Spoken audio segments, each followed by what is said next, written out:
and Ramchandra Prabhu. After a long time, we are meeting again here. We have the devotees from Vitthal Mandir also, Bhau Kulkarni Prabhu and others. We had very nice program on the Ekadashi day in New Jersey Vitthal Temple. So today we are speaking on Tukaram Maharaj, the saints of Maharashtra. तो हम पढ़ रहे श्री चैतन्य चरितामृत मध्य लीला अध्याय 9 श्लोक संख्या 242 282। यहाँ पर कृष्णदास कविराज गोस्वामी चैतन्य महाप्रभु की तीर्थ यात्रा का वर्णन कर रहे। तथा है ते पंढरपुरे आईला गौरचंद्र, विठ्ठल ठाकुर देखी पाईला आनंद। वहाँ से श्री चैतन्य महाप्रभु पंढरपुर गए, जहाँ उन्होंने प्रसन्नतापूर्वक विठ्ठल ठाकुर का मंदिर देखा। तात्पर्य: पंढरपुर शहर भीमा नदी के तट पर स्थित है। कहा जाता है कि जब श्री चैतन्य महाप्रभु पंढरपुर गए तब उन्होंने तुकाराम को दीक्षा दी और इस तरह तुकाराम उनके शिष्य बने। तुकाराम आचार्य महाराष्ट्र प्रांत के अत्यधिक प्रसिद्ध हुए और उन्होंने सारे प्रांत में संकीर्तन आंदोलन का प्रसार किया।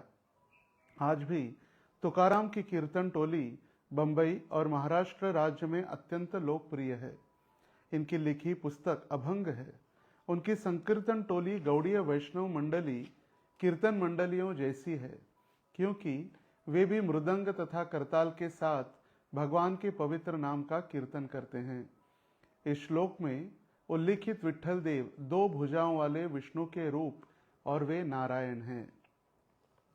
तो यहाँ पर श्रील प्रभुपाद जी तात्पर्य में बता रहे कि पूरा वर्णन सिर्फ तुकाराम महाराज के विषय में किया है। वैसे वर्णन है चैतन्य महाप्रभु पंढरपुर आए हैं, मगर चैतन्य महाप्रभु पंढरपुर आए हैं या विठ्ठल के विषय में न लिखते हुए श्रील प्रभुपाद जी ने पूरा तात्पर्य सिर्फ तुकाराम महाराज के ऊपर लिखा है। और जैसे हम सुनते हैं षड गोस्वामी जो चैतन्य महाप्रभु के डायरेक्ट डिसाइपल्स थे या डायरेक्ट शिष्य थे, तुकाराम महाराज भी चैतन्य महाप्रभु के ही शिष्य है। कौन कह रहा है? श्रील प्रभुपाद जी कह रहे। और इसीलिए तुकाराम महाराज आचार्य प्रभुपाद दीक्षा के बाद पहले लिखे तुकाराम को दीक्षा दी और इस तरह तुकाराम उनके शिष्य बने। और तुरंत नेक्स्ट लाइन में श्रील प्रभुपाद जी ने दीक्षा के बाद तुकाराम आचार्य कह दिया इनको। तुकाराम महाराज को तुकाराम आचार्य, जो महाराष्ट्र प्रांत में अत्यधिक प्रसिद्ध हुए। तो इन्हीं तुकाराम महाराज के ऊपर आज हम चर्चा करने वाले हैं। तो जैसे भारत में 3 ब्रह्म प्रसिद्ध है, अन्न ब्रह्म, कांचन ब्रह्म और नाद ब्रह्म। अन्न ब्रह्म है जगन्नाथपुरी, जहाँ पर जगन्नाथ जी को सदैव 56 भोग या भोग अर्पण किया जाता है, विशेष रूप से चावल भात। जगन्नाथ का भात जगत पसारे हाथ। तो यहाँ पर जगन्नाथ जी के हाथ कभी सूखते नहीं है, एक के बाद लगातार जगन्नाथ जी को भोग लगते रहता है। और जगन्नाथ जी के धाम में जगन्नाथ जी का प्रसाद सबसे महत्वपूर्ण है और इसीलिए जगन्नाथपुरी को अन्न ब्रह्म कहा गया है। दूसरा है कांचन ब्रह्म। कांचन ब्रह्म है तिरुपति, जहाँ पर भगवान श्रीनिवास या वेंकटेश बालाजी बिजनेस के लिए प्रसिद्ध है। कांचन मतलब सोना। वहाँ पर सिर्फ भगवान बिजनेस कर रहे हैं। वहाँ पर कीर्तन 56 भोग वो है, मगर that is secondary. The first is business. जो भी आते हैं अधिक से अधिक हुंडी, दान पेटी सब उसमें के लिए। और कई सारे जो डिवोटीज है भारत में भी और भारत के बाहर भी, उन्होंने भगवान बालाजी या श्रीनिवास को स्लीपिंग बिजनेस पार्टनर बना दिया है। मतलब भगवान को कुछ नहीं करना है, सिर्फ उनका प्रॉफिट बढ़ाते रहना है। बिजनेस में प्रॉफिट हर साल बढ़ाते रहना है।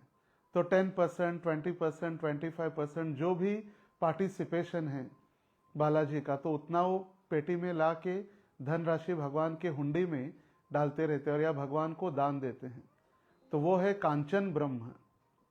तीसरा है नाद ब्रह्म। नाद ब्रह्म है पंढरपुर। नाद मतलब कीर्तन, सदैव 24 घंटे। जैसे जगन्नाथपुरी में महाप्रसाद, तिरुपति में बिजनेस या दान धर्म, उसी प्रकार पंढरपुर में कोई दान धर्म की महत्व नहीं है या कोई प्रसाद नहीं है, वो सभी सेकेंडरी है। सबसे महत्वपूर्ण है भगवान को कीर्तन। जैसे कहा जाता है भगवान श्री कृष्ण जब मथुरा में अवतरित हुए तो रूप गोस्वामी कहते हैं उपदेशामृत में, वैकुंठा जनितो वरा मधुपुरी तत्रापि रासोत्सवाद। वैकुंठ से भी श्रेष्ठ है मथुरा, क्योंकि वहां भगवान श्री कृष्ण अवतरित हुए या भगवान श्री कृष्ण ने जन्म लिया।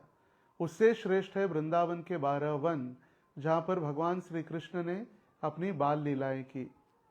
उससे श्रेष्ठ है गोवर्धन, जिसको भगवान ने अपने 7 हाथ पर 7 दिन 7 रात उठाए रखा। और उससे श्रेष्ठ है राधा कुंड, क्योंकि राधा रानी के प्रति जो भगवान का प्रेम है, वो प्रेम से ये राधा कुंड आप्लावित हो रहा है। तो देखिए, भारत भूमि अगर देखा जाए, संपूर्ण भारतवर्ष ये भगवान के एक गांव या एक महल के समान है। भगवान अवतरित कहाँ हुए? मथुरा में। बाल लीलाएं कहाँ की? वृंदावन के 12 वन में। फिर भगवान को भूख लगती है तो भगवान पहुंचते हैं जगन्नाथपुरी। जब भगवान बिजनेस करना चाहते हैं तो पहुंचते हैं तिरुपति बालाजी। जब भगवान एडमिनिस्ट्रेशन करना चाहते तो पहुंचते हैं द्वारका। भगवान की जो सभा है उसका नाम है सुधर्म सभा, जहाँ पर भगवान बैठ के धर्म का पालन करते, सुधर्मा। फिर भगवान थोड़ी तपस्या करना चाहते तो पहुंचते कहाँ पर? बद्री नारायण, बद्रिकाश्रम। तो वहां पर भगवान तपस्या करते बद्रीनाथ धाम में। थोड़ा भगवान को गीत गायन सुनना होता है तो भगवान पहुंचते हैं पंढरपुर धाम। और जब भगवान को सोना होता है तो भगवान पहुंचते हैं रंगनाथ धाम, श्री रंगम। वहां पर भगवान शयन लीला कर रहे। तो देखिए, पूरा भारतवर्ष ही भगवान का एक कमरा या एक महल के समान है, अलग अलग स्थान, पूरा भारतवर्ष। तो ये नाद ब्रह्म मतलब कीर्तन के लिए प्रसिद्ध, जो कलयुग का युग धर्म भी है, हरि नाम संकीर्तन। इसीलिए तुकाराम महाराज कहते हैं, नाम संकीर्तन साधन पै सोपे जड़तील पापे जन्मांतरीछि। इस कलयुग में इतना आसान तरीका इस संकीर्तन आंदोलन का बताया गया है कि जन्म जन्मांतर में किए हुए सारे पाप ये नष्ट हो जाते सिर्फ नाम संकीर्तन करने से। और इस कलयुग का युग धर्म भी नाम संकीर्तन ही है, क्योंकि इस कलयुग में ना हम तपस्या कर सकते हैं, ना ध्यान कर सकते हैं, ना बड़े बड़े मंदिरों में अर्चा विग्रहों की आराधना कर सकते हैं। जैसे कहा गया है, तमिल में एक कहावत है, बालाजीर वडैर रंगनाथैर नडैर वरदराजैर कोडैर। बालाजीर वडैर, वडैर मतलब भगवान का पोशाक, वड़ा नहीं, कि कई भक्तों को लगता है बालाजी वडैर मतलब खाने का वड़ा होगा। बालाजी वडैर मतलब भगवान का पोशाक या भगवान का श्रृंगार।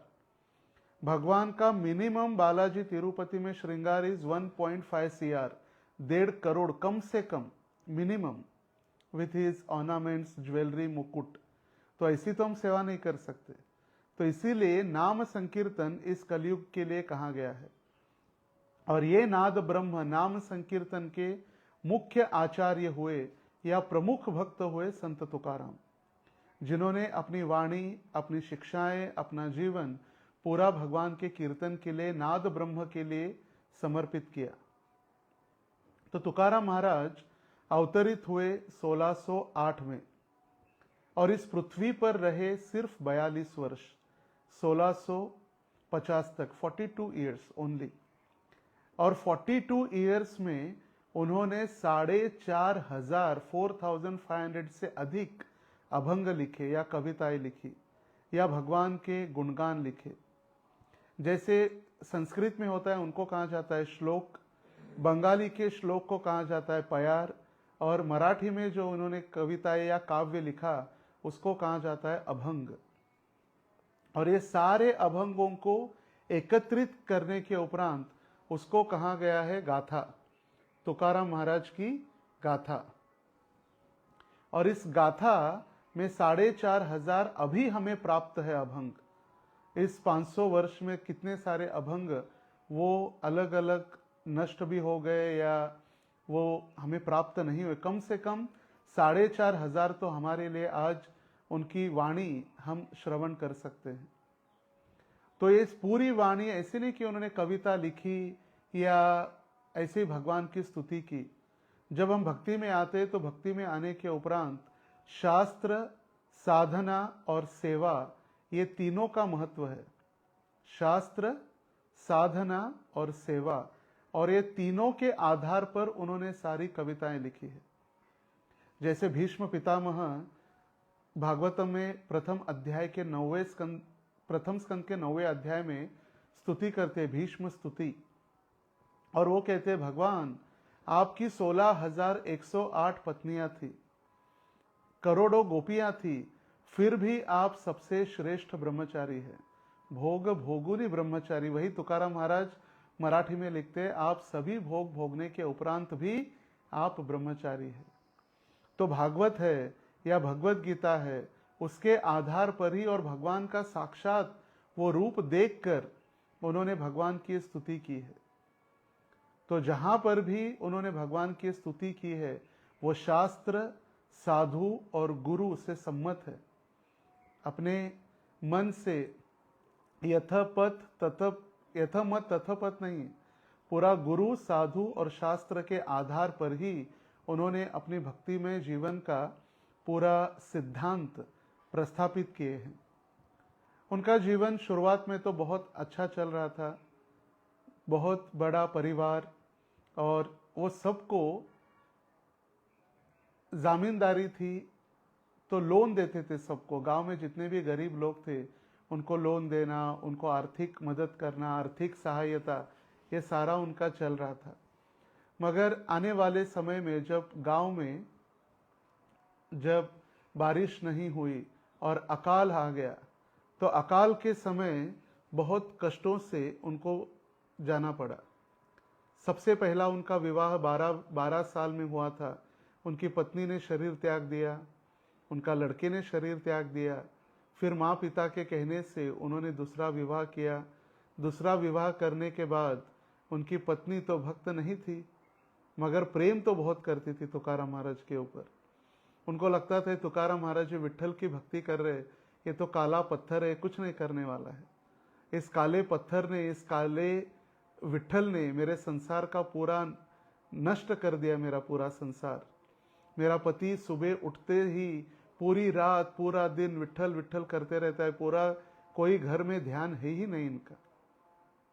वो नहीं समझ पाए कि वो साक्षात परमात्मा उनके साथ आदान प्रदान, पर ब्रह्म, ये विट्ठल जो पर ब्रह्म है। इसीलिए आदि शंकराचार्य प्रार्थना करते हैं, महायोग पीठे तटे भीमरथ्याम वरम पुंडरीकाय धातुम मुनिंद्रे समागत्य तिष्ठन्तमानन्दकन्दं परब्रह्मलिंगम भजे पांडुरंगम।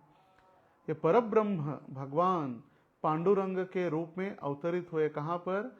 महायोग पीठे तटे भीमरथ्याम, भीमरथी या भीमा नदी के तट पर, चंद्रभागा के तट पर उन्होंने अपना धाम प्रकट किया है, पंढरपुर, जो द्वारका से अभिन्न है। और इस द्वारका में वो सदैव अपनी रुक्मिणी के साथ अपने भक्त को दर्शन देने के लिए आए हैं और वहीं पर रुक गए हैं। पुंडलीक आचे भेटी परब्रह्म आलेगा, चरणी वाहे भीमा उद्धर ये जगह। पुंडलीक को मिलने के लिए आए और पुंडलीक की इच्छा से वो सदैव वहां पर रह गए, और इसीलिए उसको कहा गया भू वैकुंठ। पृथ्वी के ऊपर जो वैकुंठ है, इसीलिए इसका नाम है भू वैकुंठ। साक्षात भगवान यहाँ पर आज भी खड़े हैं, सभी भक्तों की राह देख रहे। ही इज वेटिंग कि कब न्यू जर्सी के सारे भक्त आएंगे दर्शन लेने के लिए। कमर पर हाथ लेकर ही खड़े हैं। महाराष्ट्र के तो भक्त आते हैं, न्यू जर्सी से कभी आएंगे सारे भक्त? इस्कॉन ऑफ बर्गन के भक्त कब आएंगे दर्शन के लिए? और वो कह रहे जब आप दर्शन के लिए यहाँ पर आएंगे तो ये भव सागर सिर्फ कमर के नीचे तक रह जाएगा, फिर इसको पार करना एकदम आसान है। तो दुख, हम देखते हैं कि दुख से हम जब दूर भागने का प्रयास करते हैं तो दुख हमारी सदैव पीछा करते रहता है। मगर तुकाराम महाराज दुख में भी डट कर खड़े रहे। जब वो हरि नाम लेते तो धीरे धीरे धीरे शुरुआत में उनकी भगवान के प्रति निष्ठा उत्पन्न होने लगी। उन्होंने धैर्य रखा और जब उनको पूछा गया कि हे तुकाराम, आप इतना कष्ट में आते हुए भी पूरा घर के सारे व्यक्ति एक एक शरीर छोड़ने लगे। पत्नी शरीर ने छोड़ दिया, फिर बेटे ने शरीर छोड़ दिया, फिर दूसरा विवाह होने के बाद भाई ने शरीर छोड़ दिया। ऐसे कितना कष्ट, ऐसे परिस्थिति थी गांव में कि लोग वेट कर रहे थे कि किसके घर में कोई मरे और हमें ब्राह्मण भोजन करने के लिए अनुमति प्राप्त हो।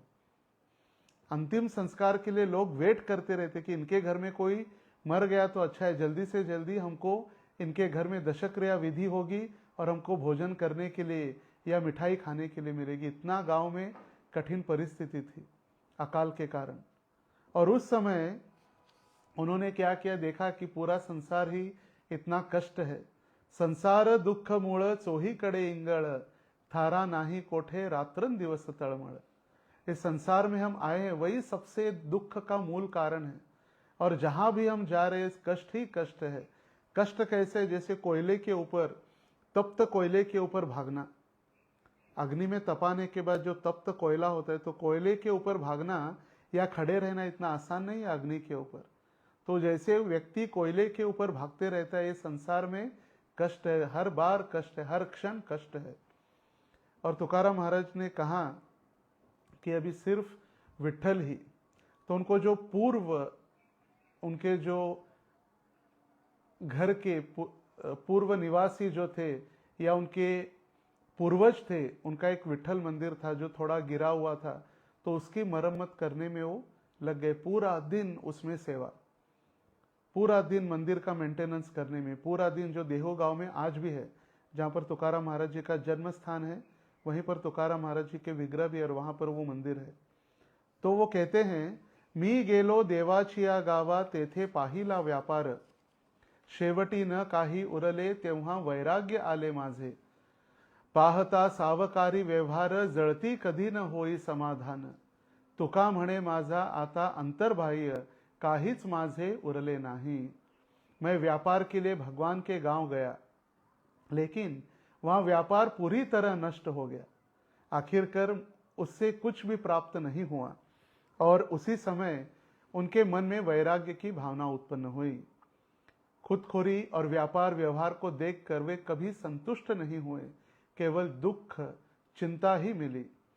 अब मेरे अंदर और बाहर कुछ भी शेष नहीं है, मैं पूरी तरह भगवान के चरणों में शरणागत हो चुका हूं।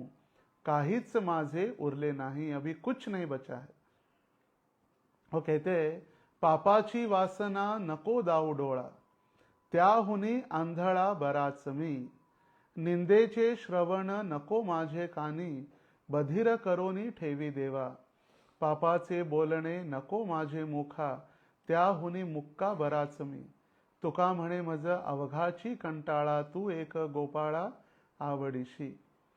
देखिए, जैसे चैतन्य महाप्रभु की भक्ति का हम पालन कर रहे, या षड गोस्वामियों को हम पालन कर रहे, हमारे गौड़ी या पूर्ववर्ती आचार्यों को हम पालन कर रहे, वही भक्ति तुकाराम महाराज ने भी सिखाई है। जैसे हम कहते हैं किसी की निंदा नहीं सुननी चाहिए, वैष्णव निंदा नहीं करनी चाहिए, तो तुकाराम महाराज कह रहे स्पष्ट रूप से, पापाची वासना नको दाऊ डोळा। भगवान एक कार्य कीजिए, मुझे देना ही है, तो ये मुझे आशीर्वाद दीजिए, यदि कोई पाप कार्य कर रहा है तो पाप कार्य देखने से अच्छा मुझे आप अंधा बना दीजिए। पापाची वासना नको दाऊ डोळा, त्याहुनी अंधड़ा, उससे अच्छा क्या है, मैं अंधा बन जाऊं। अगर किसी की निंदा सुननी है तो उससे अच्छा मुझे बधिर बना दो। अगर किसी के लिए मुझे पाप के वाक्य या गलत वाक्य मुझे कहने के लिए कहा जाए, उससे अच्छा मुझे मुख बना दो, मुझे बोलने की शक्ति मेरी नष्ट कर दो। और हे गोविंद, आप ही मुझे अच्छे लगते हैं और संसार में मुझे किसी की आवश्यकता या किसी के प्रति प्रेम नहीं है। ऐसे नहीं कि भगवान के भक्तों को अलग अलग लोगों के प्रति, भगवत भक्तों के प्रति प्रेम नहीं है।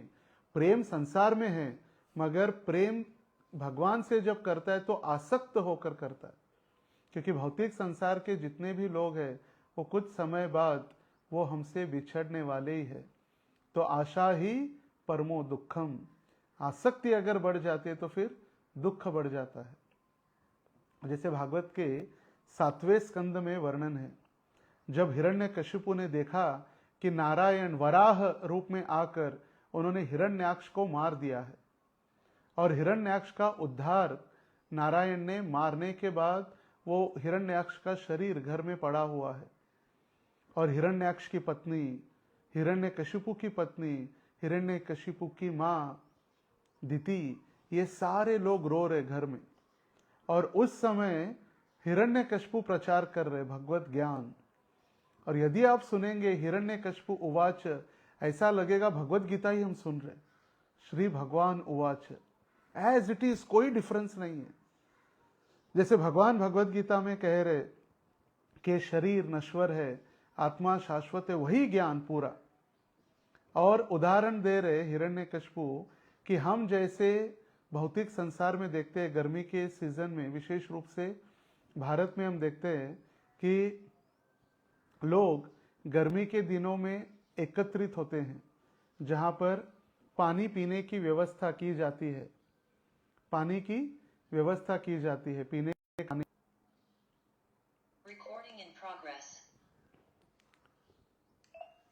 पीने के पानी की व्यवस्था हो जाती है और जब पीने के पानी की व्यवस्था होती है तो लोग एकत्रित आकर, वो प्याऊ जिसको कहते हैं, वहां पर एकत्रित आते हैं कई सारे लोग। वो बैठते हैं, पानी पीते हैं और पानी पीने के बाद जैसे जैसे उनका बोलना या वहां पर थोड़ा विश्राम करके निकल जाते हैं, तो उसी प्रकार हिरण्यकशिपु उदाहरण दे रहे कि हम भी इस भौतिक संसार में जितने हमारे रिश्ते, जितने हमारे संबंध प्रस्थापित करते हैं, वो भी कैसे वो पानी के प्याऊ के समान है। हम सारे इकट्ठा आते हैं, एक साथ रहते हैं और जैसे जैसे हमारा समय आता है निकल जाते हैं। तो भक्त भगवान के भक्तों के प्रति प्रेम करता है, मगर भौतिक संसार के प्रति वो कभी आसक्त नहीं होता। वो कह रहे, चातुर्वर्ण में मेरा जन्म हुआ, व्यापार में घाटा हुआ, माता पिता का देहांत हुआ, समाज में जो प्रतिष्ठा थी वो प्रतिष्ठा भी चली गई, अकाल पड़ गया, घर में जो भी था वो सब कुछ समाप्त हो गया। उन्होंने अपने लिए कुछ नहीं रखा। एक भिक्षुक आया था जो थोड़ा बहुत अनाज बचा था, कुछ थोड़ा सा था, जिसका अनाज पीस कर आटा बना रही थी उनकी पत्नी, वो भी उन्होंने दे दिया। कभी भी थोड़ा सा भी अपने लिए आसक्त नहीं रहे। गोस्वामी जैसे पूरा गोस्वामी, इंद्रियों के स्वामी बनकर उन्होंने भगवान की सेवा की, अहितु की अप्रतियता, कुछ भी न मांगते हुए। घर के पास विठ्ठल मंदिर का जीर्णोद्धार्य का कार्य उन्होंने अपने हाथ में लिया। एकादशी व्रत पालन करना प्रारंभ किया। भजन, शुरू में भजन में उनको इतना आसक्ति या प्रेम नहीं बन रहा था या मन नहीं लग रहा था, तो उन्होंने संतों का चरित्र पढ़ना प्रारंभ किया। सबसे पहले उन्होंने किससे प्रारंभ की अपनी भक्ति? संतों का चरित्र, भक्तों का चरित्र पढ़ना प्रारंभ किया। और जैसे जैसे उन्होंने भक्तों के जो जीवनी पढ़ना प्रारंभ किया, तो धीरे धीरे धीरे उनका मन अभी भगवान के कीर्तन में लगने लगा। और जैसे आपने देखा, वारकरी संप्रदाय में प्राय सभी खड़े होकर ही कीर्तन में भाग लेते हैं, तो वो कीर्तन के पीछे खड़े रहकर भगवान का कीर्तन सुनने लगे, भगवान के कीर्तन में भाग लेने लगे। और फिर भगवत भक्तों के चरणामृत का उन्होंने आस्वादन किया। और जैसे ही भगवान के भक्तों के सानिध्य में आए, तो धीरे धीरे धीरे भगवान के प्रति आसक्ति या प्रेम उनके जीवन में बढ़ते गया, क्योंकि वो भी दिखा रहे एक संसारिक भूमिका निभा रहे, गृहस्थ की भूमिका इस संसार में वो निभा रहे। तो धीरे धीरे भक्तों का सानिध्य, फिर भक्तों का चरणामृत और कीर्तन, इस तीनों के साथ उनकी भगवत भक्ति बढ़ते गई, बढ़ते गई, बढ़ती गई। अभी शरीर की परवाह न करते हुए उन्होंने पूरा अपना जीवन वैष्णव संतों में लगा दिया, वैष्णवों की सेवा में। और सभी जैसे जैसे जैसे वो साधु संगतों की संगति में आसक्त होने लगे, तथाकथित सारे सगे संबंधी उनसे दूर होने लगे। ये स्वाभाविक है, जैसे ही भक्ति में हम आगे जाने का प्रयास करते तो सबको लगता है अरे भक्ति अभी क्या है, अभी तो आप जवान हैं, you are too young to do भक्ति, भक्ति तो बुढ़ापे में करनी है।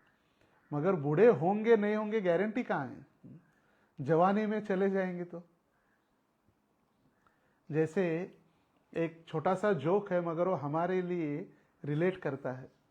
एक व्यक्ति बहुत स्मोकिंग, जिसको कहते हैं ना चेन स्मोकर, इतना वो स्मोकिंग करता था, तो एक लड़के ने उनको कहा कि आप कभी बूढ़े नहीं होंगे, आपको कभी कुत्ता नहीं काटेगा और आपके घर में कभी भी चोरी नहीं होगी। बोले क्यों? बोले आप इतना सिगरेट पी रहे, कितना अच्छा है आपके लिए। बोले अच्छा, सिगरेट पीने से कभी चोरी नहीं होगी, कुत्ता नहीं काटेगा और मैं बूढ़ा नहीं होऊंगा, इट्स वेरी गुड, बहुत अच्छा है। तो बोले वो कैसे, बताओ। बोले आप इतना सिगरेट पी रहे, आपके जो फेफड़े हैं वो पूरे खराब होने वाले, पूरा दिन पूरी रात आप खांसते ही रहेंगे, और जब चोर आएगा तो सुनेगा घर में कोई खांस रहा है, इसका मतलब चोर को पता चलेगा कि घर में कोई अभी भी जग रहा है, तो फिर चोर घर में आएगा नहीं। बोले आप खास खास के इतना आप झुक जाएंगे कि हाथ में आपके लकड़ी आएगी, तो लकड़ी देखकर कुत्ता आपके नजदीक नहीं आएगा, कभी तो कुत्ता काटने का प्रश्न ही नहीं है। और उसी प्रकार आप इतना सिगरेट पी पी के इतने जल्दी मर जाएंगे तो बुढ़ापा होने का प्रश्न ही नहीं है, आप जवानी में चले जाएंगे। तो उसी प्रकार लोग कहते हैं हम बूढ़ा होने के बाद भक्ति करेंगे, मगर हम बूढ़ा होने की कोई गारंटी नहीं है, कभी भी बुलावा आ सकता है। जो भी हमारा समय है वो भगवत भक्ति में ही हमें लगाना है। तो जब चैतन्य महाप्रभु प्रकट हुए तो चैतन्य महाप्रभु ने उनको दीक्षा दी, स्वयं चैतन्य महाप्रभु उनको दीक्षा देने के लिए अवतरित हुए, चैतन्य महाप्रभु ने उनको दीक्षा दी है। और चैतन्य महाप्रभु के लिए वो वर्णन करते हैं, सत्य सद्गुरु राये कृपा मज केली, परी नाही घडली सेवा काही, सापडविले वाटे जाता गंगा स्नान, मस्तकी तो जाण ठेविला कर, भोजना मागती तूप पावशेर, पडिला विसर स्वप्ना माझी, काही कळे उपजया अंतराय, म्हणून याकार त्वरा झाली, राघव चैतन्य केशव चैतन्य, सांगितली खोण माळिकेची। अभी देखिए, राघव मतलब राम और केशव मतलब कृष्ण, जेई गौर सेई कृष्ण सेई जगन्नाथ। तो राम वही कृष्ण है और कृष्ण वही राम है और वही चैतन्य है। और क्या क्या उन्होंने, सांगितली खून माळिकेची माला, जप माला के ऊपर, बाबाजी आपुले सांगितले नाम, मंत्र दिला राम कृष्ण हरी, माघ शुद्ध दशमी पाहुनी गुरुवार, केला अंगीकार तुका म्हणे। माघ शुद्ध दशमी गुरुवार के दिन उनकी दीक्षा हुई। राघव चैतन्य केशव चैतन्य, बाबाजी मतलब सन्यासी, एक सन्यासी के रूप में। आगे तुकाराम महाराज कहते हैं, माझा विठ्ठलाचा कैसा प्रेम भाव, आपणची देव होय गुरु। मेरे विठ्ठल कितने मेरे लिए प्रिय है या कितने दयालु है, वो स्वयं भगवान मेरे लिए क्या बने, गुरु बनकर आए हैं। तो तुकाराम महाराज इतने शुद्ध भक्ति का प्रचार कर रहे थे कि जब उनके जीवन में कष्ट आने लगे तो कहे, बरे झाले देवा निघाले दिवाळे, बरी या दुष्काळे पीडा केली, अनुतापे तुझे राहिले चिंतन, झाला हा वमन संवघार, बरे झाले बाईल कर्कशा, बरी ही दुर्दशा जनामध्ये, बरे झाले जगी पावलो अपमान, बरे गेले धन ढोरे गुरे, बरे झाले नाही धरिली लोकलाज, बरा आलो तुझ शरण देवा, बरे झाले तुझे कैले देवाईल, लेकरे बाईल उपेक्षिली, तुका म्हणे बरे व्रत एकादशी, केले उपवासी जागरण। जैसे हम कहते हैं, न धनम न जनम न सुंदरिम, कविताम वा जगदीश कामे। और वही तुकाराम महाराज कह रहे, बरे झाले देवा, भगवान अच्छा हुआ ये संकट आ गया, या मैं भिखारी बन गया, अच्छा हुआ कि ये दुष्काल मतलब ये अकाल आ गया, ये अकाल आया, बहुत अच्छा हुआ। क्या हुआ इससे? आपका चिंतन हुआ, और आपका कभी भी मैं आपको भूला नहीं, आपका तीव्र स्मरण करते गया। देखिए सेम कुंती महारानी की भावना तुकाराम महाराज यहां पर प्रस्तुत कर रहे। कुंती महारानी ने भी पहले भगवान को कहा, है भगवान आप अभी हमें छोड़कर जा रहे, और आपने ही हर क्षण क्षण हमारा रक्षण किया है। लाक्षागृह में, असत सभा में जब द्रौपदी का वस्त्र हरण हुआ, जब भीम को जहर पिलाकर मारने का प्रयास किया गया, और अभी अभी उत्तरा के गर्भ में जो पांडवों के अंतिम वंशज है उनका भी आपने रक्षण किया, और अभी आप छोड़कर हमें जा रहे, तो भगवान हमारा रक्षण कौन करेगा? तो हमें लगता होगा कि कुंती महारानी भगवान को कह रहे, भगवान अभी अभी संकट से मुक्त कर दो, मगर तुरंत उसके आगे कुंती महारानी कह रहे कि भगवान मेरी प्रार्थना है, अगर आपको यदि कुछ देना ही है तो क्या दीजिए? विपदः संतुता शश्वत तत्र तत्र जगत गुरो भवतो दर्शनम यस्याद अपुनर्भव दर्शनम। हे भगवान देना ही है तो इतने संकट देना प्रारंभ कीजिए, इतने कष्ट दीजिए कि लगातार एक के बाद एक कष्ट दीजिए, 1 साल के बाद एक नहीं, एक के बाद एक लगातार शाश्वत, जिससे क्या होगा? आपका तीव्रता से स्मरण होगा, और जब आपका तीव्रता से स्मरण होगा तो आपका दर्शन निश्चित होगा, और एक बार आपका दर्शन होगा तो फिर पुनः इस भौतिक संसार का दर्शन करने की आवश्यकता नहीं होगी। न तद्भासयते सूर्यो न शशांको न पावक यत गत्वा न निवर्तन्ते तद धाम परमम मम।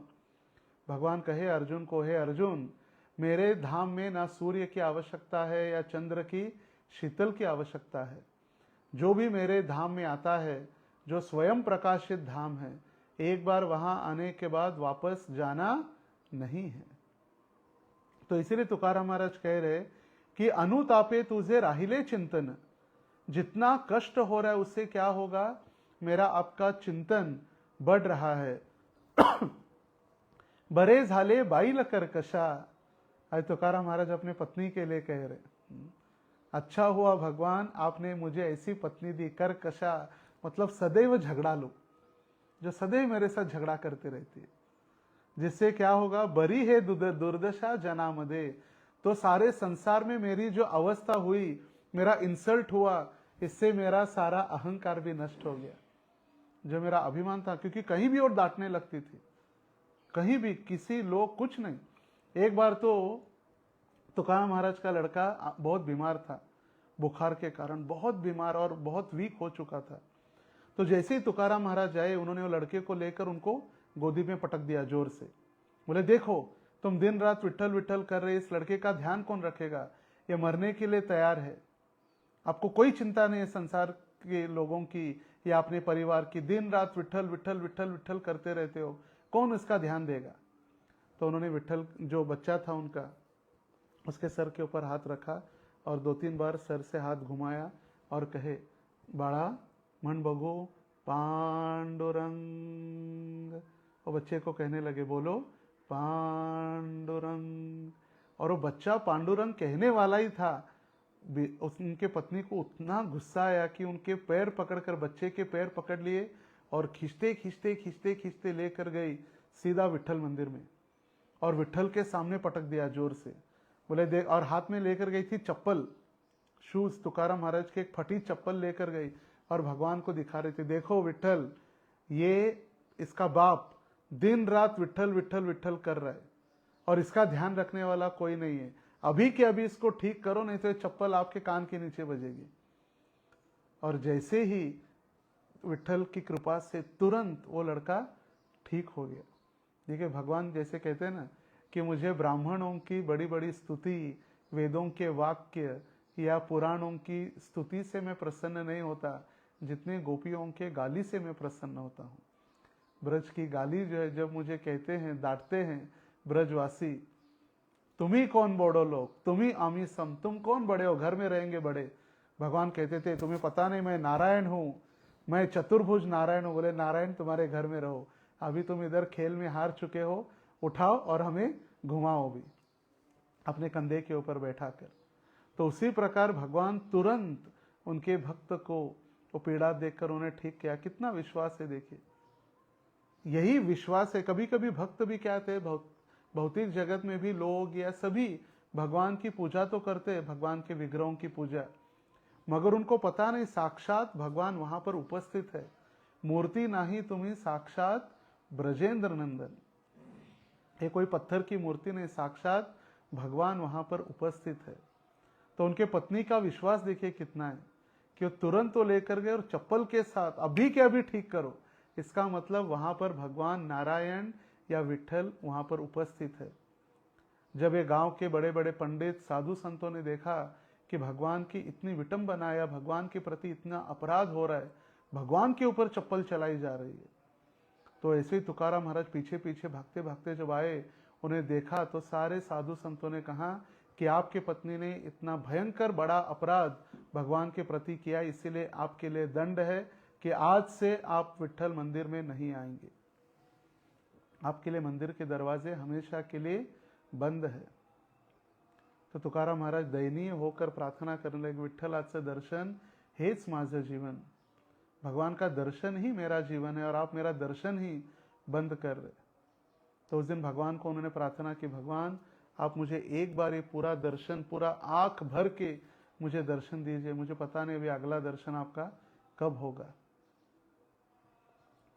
तो तुकाराम महाराज आगे लिख रहे, बरे झाले जगी पावलो अपमान, बरे गेले धन ढोरे गुरे। अच्छा हुआ संसार में मेरा हर क्षण अपमान होते गया, मेरे बैल, गुरे ढोरे मतलब एनिमल्स, बैल गाय जितने भी उनके पास थे वो भी चले गए। बरे झाले नाही धरीली लोक लाज, अभी मुझे कोई लोगों की लज्जा या कोई लोगों के प्रति लेन देन नहीं है। बस आलो तुझ शरण देवा, सब कुछ छोड़कर सर्व धर्मान परित्यज्य। तथाकथित जितनी भी आसक्ति थी, प्रेम था, संसारिक आसक्ति थी, सब कुछ छोड़कर भगवान आपके चरणों में आया हूं। बरे झाले तुझे केले देवाइल, ले करे बाइल उपेक्षिली। भगवान मैं आपके पास आया हूं मंदिर में, और मेरे पत्नी और मेरे बच्चों ने मुझे तो दूर ही रखा है अभी। तुका म्हणे बरे व्रत एकादशी, मैं भी एकादशी व्रत कर रहा हूं, और केले उपवासी जागरण।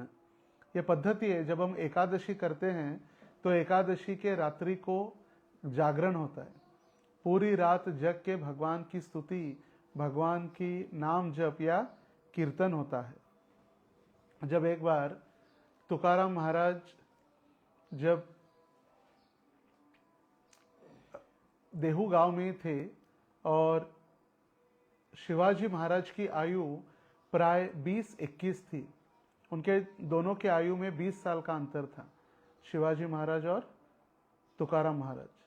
देखिए महाराष्ट्र में या महाराष्ट्र के संत भूमि में महाराज संतों को भी कहा गया है और राजा के लिए भी महाराज कहा गया है। क्यों? क्योंकि दोनों भी देवर्षि थे, देवताओं के आराधना करने वाले ऋषि और भक्त दोनों भी थे, इसलिए दोनों को भी महाराज कहा गया है। एक बार जब अलग अलग लोग, कंप्लेंट तो हर बार होती रहती थी, सबसे पहले कंप्लेंट गई तुकाराम महाराज की पैठन के धर्म सभा में, और पैठन के धर्म सभा में जब उनकी कंप्लेंट गई रामेश्वर शास्त्री के पास, तो रामेश्वर शास्त्री को कहा गया है कि तुकाराम एक शूद्र परिवार में जन्म लिया है और इनके अभंग, ये जो वाणी लिखता है वो पूरी शास्त्र सम्मत नहीं है, ये वेद और पुराणों के टोटली अगेंस्ट में लिखते हैं, इसका कोई संबंध हमारे सनातन धर्म से नहीं है या वैदिक संस्कृति से नहीं है। तो क्या कीजिए, इनको दंड दीजिए आप। क्यों? क्योंकि एक तो ये काव्य कर रहे, ये काव्य हर घर में हर बच्चा ये काव्य बोल रहा था, सभी गांव में तुकाराम महाराज के अभंग गा रहे थे, हर एक व्यक्ति। ये देखकर धर्म पीठाधीश ये तथाकथित ब्राह्मण लोग जिनको तुकाराम महाराज के प्रति द्वेष उत्पन्न हुआ था, उन्होंने रामेश्वर शास्त्री को कहा कि आप आकर इनको दंड दीजिए। तो रामेश्वर शास्त्री ने जब एक तकरार या कंप्लेंट सुनी, वो आए। गांव में आते ही देखा कि हर एक व्यक्ति तुकाराम महाराज के अभंग गाते हुए अपना काम कर रहे। हाथी काम मुखी नाम ऐसी साक्ष बहुतांची। हर एक व्यक्ति काम कर रहा है, अपने हाथों से मुख से भगवान के नाम या तुकाराम महाराज के अभंग गा रहे, और सारे ब्राह्मण उनके चरणों में दंडवत प्रणाम कर रहे। और सभी ये देखकर वो बहुत विचलित हो गए, क्रोधित हो गए। तुकाराम महाराज को बुलाया और उन्होंने कहा कि जो भी आपने ये सारे ग्रंथ लिखे हैं, अभंग लिखे हैं, ये सारे अभंग क्या कीजिए, इंद्रायणी में डुबा दीजिए, पानी में छोड़ दीजिए, उसको आपको रखने का कोई अधिकार नहीं है। और तुकाराम महाराज विट्ठल से बहुत प्रार्थना करने लगे, आज तक जितने मुझे संकट आए मैंने स्वीकार किए, मगर ऐसा कैसा संकट है, ये वाणी मैंने जो लिखी है, अभंग लिखे हैं, वो स्वयं आप है। आपका दर्शन करते हुए, आपके रूप का दर्शन करते हुए, आपका सुंदर, ये सुंदर रूप मैंने जो जो आपके रूपों में देखा, आपकी वाणी जो लिखी है, ये स्वयं आप ही है। आप में और इस वाणी में, अभंग में कोई अंतर नहीं है। और आप मुझे आज आप आदेश दे रहे कि आपको ही पानी में डुबाना है, ये कैसे हो सकता है? मैं आपको कैसे पानी में डुबा सकता हूं? बहुत दुखी हो गए। फिर भी धर्मपीठ का आदेश था और धर्मगुरु का आदेश स्वीकार करके, जहां पर मछुआरे मच्छी पकड़ते थे, माशाचा डोह नाम है, माशाचा डोह, माशे मतलब मछलियां। तो जहां पर मछलियां एकत्रित होती है, वहां पर उन्होंने सारे अपने अभंग, ये गाथा, तुकाराम महाराज की गाथा डुबो दी। उस दिन उनकी पत्नी भी दुखी हो गई, बच्चे भी दुखी हो गए। पत्नी कह रही थी, सारे संसार को छोड़कर, हम सभी को छोड़कर, रातन दिन एकत्रित करके आपने अभंग लिखे, भगवान की स्तुति की, और वो आज पानी में डुबा रहे। वो भी दुखी हो गई थी पत्नी, दुखी थी, मगर क्या करे, आदेश, धर्मपीठ का आदेश, धर्म गुरुओं का आदेश स्वीकार करके उन्होंने वो सारी गाथा पानी में डुबा दी। पानी में डुबोने के बाद वहीं पर एक नदी के तट पर एक पत्थर के ऊपर वो बैठ गए, बिना खाए पिए, बिना खाना नहीं, सोना नहीं, तपस्या। और वो नहीं खा रहे, इसलिए पत्नी भी नहीं खा रही है, माता पिता नहीं खा रहे, बच्चे भी नहीं खा रहे, बच्चे भी नहीं खा रहे, इसलिए उनके घर का कुत्ता भी नहीं खा रहे, जो उनके साथ चलते चलते नदी के तट पर पहुंचा था। 13 दिन बीत गए, कुछ खाना नहीं, पीना नहीं, और 13वें दिन बाद साक्षात विट्ठल वहां पर प्रकट हो गए। बोले, तुकाराम उठो, देखो कौन आया है। बोले, कौन? साक्षात विट्ठल, मैं नारायण, मैं विट्ठल आया हूं, उठो, दर्शन करो। और विट्ठल को उन्होंने दर्शन दिया। बोले, भगवान क्यों ऐसी तपस्या, क्यों इतना कष्ट, आपकी वाणी को ही डुबो दिया, क्यों मुझे मेरे साथ ऐसे कर दिया आपने? और फिर उन्होंने भगवान को कहा कि भगवान क्यों ऐसा दंडित किया? बोले, क्या हुआ? बोले, आपकी वाणी, कुछ नहीं हुआ है, वाणी ऐसी ही है। और भगवान ने इंद्रायणी को आदेश दिया, जो नदी है देहू गांव में, उसका नाम है इंद्रायणी। तो नदी को जब भगवान ने आदेश दिया कि सारे ग्रंथ वापस लाके दो, तो सारे तुकाराम महाराज के जितने भी अभंग की गाथा थी, 13 दिन पानी में रहने के बाद भी एक बूंद भी उसको पानी का स्पर्श नहीं हुआ। और स्वयं इंद्रायणी देवी प्रकट होकर उनको गाथा उनके हाथ में वापस दिए। जैसे कहा जाता है, पाण्यावर तरंग लाया, लाया मतलब पॉपकॉर्न, जैसे पॉपकॉर्न पानी के ऊपर तैरता है, उसी प्रकार सारी किताबें, उनके लिखे हुए अभंग बाहर लाके उन्होंने तुकाराम महाराज को अर्पित किए। और उस समय रामेश्वर शास्त्री बहुत दुखी अवस्था में थे, बहुत कष्ट में थे, उनका पूरा शरीर जलने लगा, आग आग हो रही थी पूरे शरीर में। और वो भी भागते भागते वहां पर आए, तुकाराम महाराज के चरणों में गिरे, और तुकाराम महाराज ने अपने आशीर्वाद के हाथ से उनके शरीर पर हाथ घुमाया, तो सारा कष्ट नष्ट हुआ। और वो भी रामेश्वर शास्त्री भी तुकाराम महाराज जी के शिष्यत्व उन्होंने स्वीकार किया और वो भक्त बने। तो भगवान के लिए प्रार्थना कर रहे, देव विसावा जाचे चित्ती त्याची घडावी संगती, सुखाने जो समाधानी त्याची संगती लाभावी आपणी, तुका म्हणे हवे प्रेमळ प्रभु नित्य राही त्याच्या मनात। तुकाराम महाराज कह रहे, जिस व्यक्ति का मन भगवान में स्थिर है, ऐसे भक्तों की संगति हमें प्राप्त होना चाहिए। जो व्यक्ति सुखी और संतुष्ट है, जिसका मन भगवान में एकाग्र है, उसके साथ रहना हमारे लिए सदैव लाभकारी है। असत संग त्याग यही वैष्णवाचार, वही तुकाराम महाराज कह रहे, जिसका मन भगवान में एकाग्र है उसके साथ हमें रहना लाभकारी है। ऐसे प्रेम पूर्ण व्यक्तियों के साथ रहने से हमारे भीतर भी भगवान के प्रति निष्ठा और भक्ति दृढ़ होती है। तो अभी रामेश्वर शास्त्री का तो हो गया, रामेश्वर शास्त्री भी फेल हो गए तुकाराम महाराज के सामने। अभी जो सालो मालो थे उनके जो द्वेषी तथाकथित ब्राह्मण, वो पहुंचे अभी शिवाजी महाराज के पास। अभी शिवाजी महाराज की आयु प्राय 20-21 है। अभी शिवाजी महाराज ने अपने जो सेनापति थे, सर सेनापति मोरोपंत और 2-3 सैनिकों के साथ तुकाराम महाराज के घर पे नजराना भेजा। नजराना मतलब गिफ्ट्स, सोने के आभूषण, गोल्ड ज्वेलरी और रेशम के वस्त्र, बहुत सारे धन धान्य सारा भेज दिया। बड़े बड़े प्लेट्स में पूरा कंटेनर भर भर के उनके घर के सामने आए। तब वो जो मोरोपंत थे उन्होंने घर पे दस्तक दी, नॉक किया। उनका लड़का आया, बोले तुकाराम है क्या घर पे? बोले नहीं। बोले कौन है? मैं हूँ, मेरी माँ है, मेरी बहन है। तो फिर उन्होंने कहा पिताजी? बोले पिताजी गए हैं पर्वत पर भजन करने। देहू में 3 पर्वत है बहुत बड़े बड़े, देहू गांव से दूर 20 मील अंतर के इलाके में 3 पर्वत है, उसमें से एक है भंडारा। और देखिए तुकाराम महाराज की पत्नी कितना विशेष था कि वो जब गांव से निकलती थी तो 3 रास्ते ऐसे निकलते थे।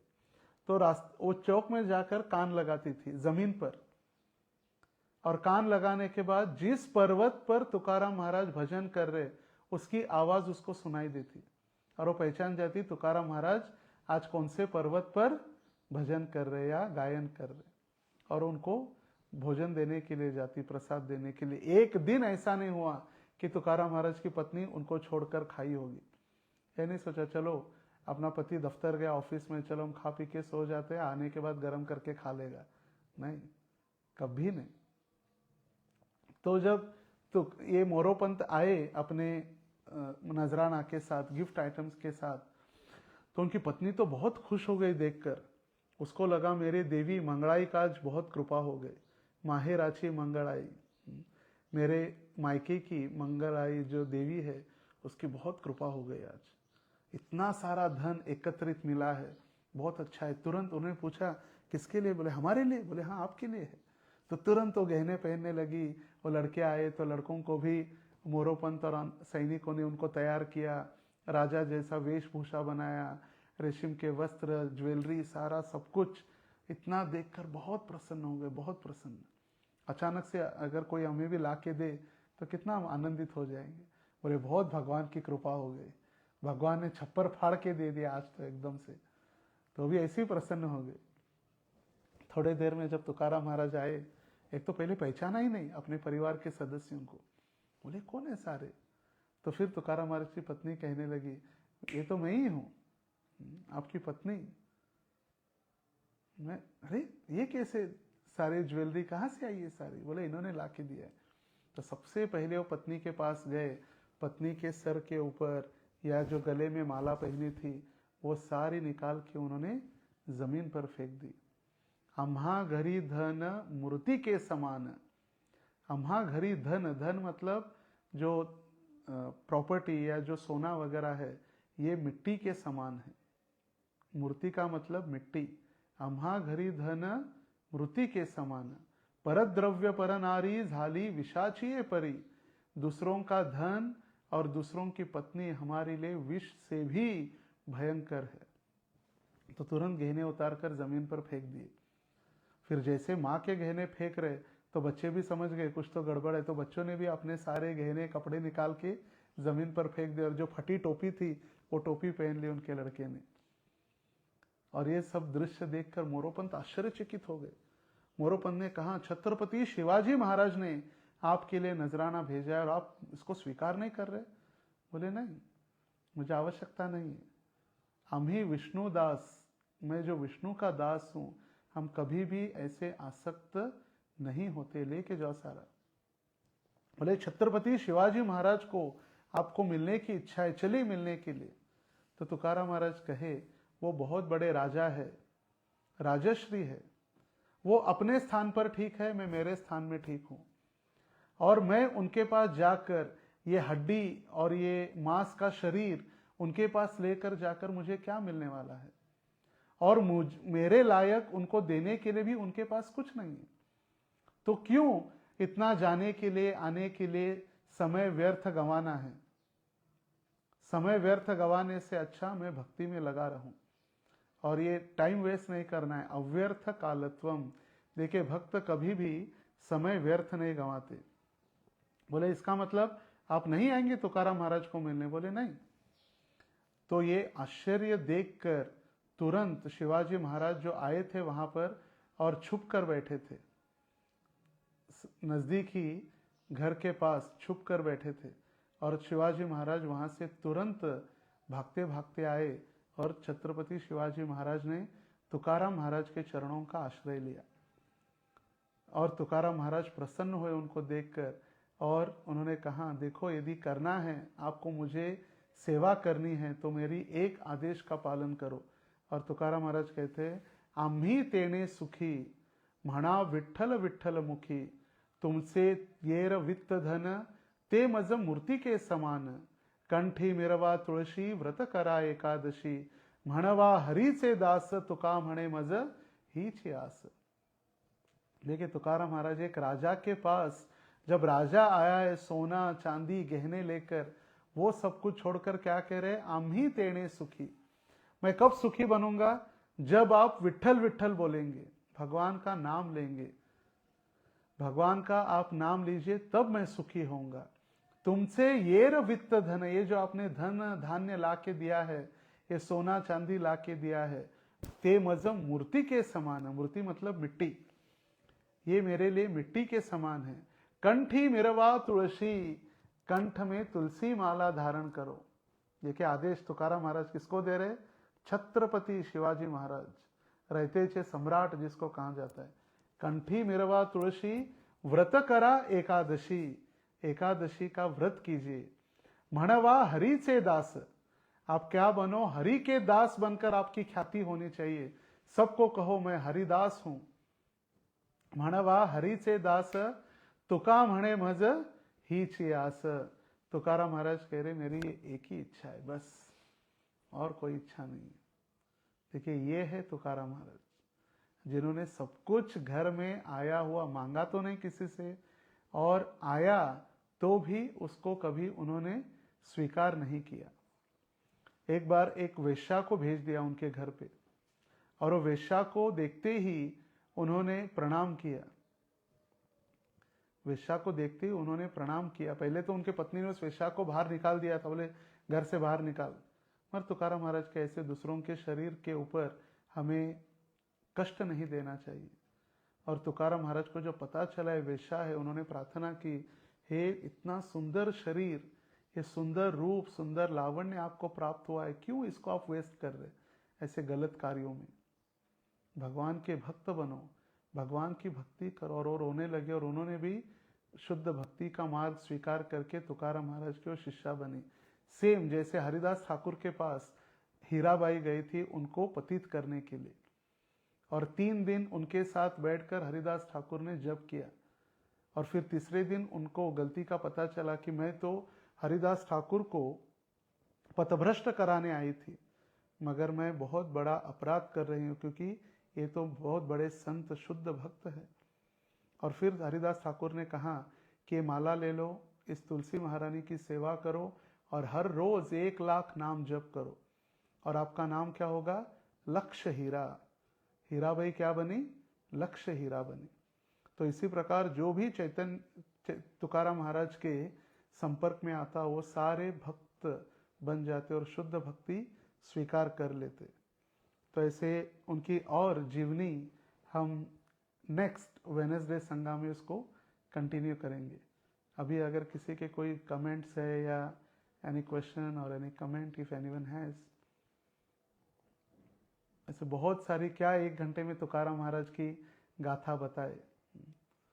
तुकाराम महाराज और मेरा एक बहुत घनिष्ठ संबंध है।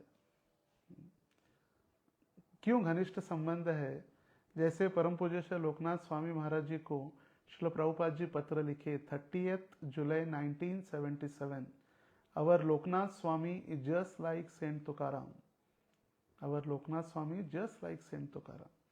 क्योंकि तुकाराम महाराज जैसे आप महाराष्ट्र से है, और ये महाराष्ट्र प्रभुपाद आगे लिखे the entire Maharashtra is the place of Tukaram. Tukaram का देश है। और अब ये बड़े बड़े राजनीतिक लोग इन्होंने इसको बिगाड़ दिया है, तो आपकी जिम्मेदारी इसको आपको कृष्ण भावना में वापस लगाना है। तो मैं ऐसे तुकाराम महाराज का शिष्य भी बना। और मुझे याद है 2005, आज से लगभग 20 साल पूर्व 2005 हम देहू में थे। देहू जो तुकाराम महाराज का गांव है, हम उसके आगे चर्चा करेंगे, जहां से तुकाराम महाराज सदेह इस देह के साथ वैकुंठ गए। और सारे भक्तों ने योजना बनाई थी, प्लान किया था कि महाराज जी की व्यास पूजा देहू में होगी।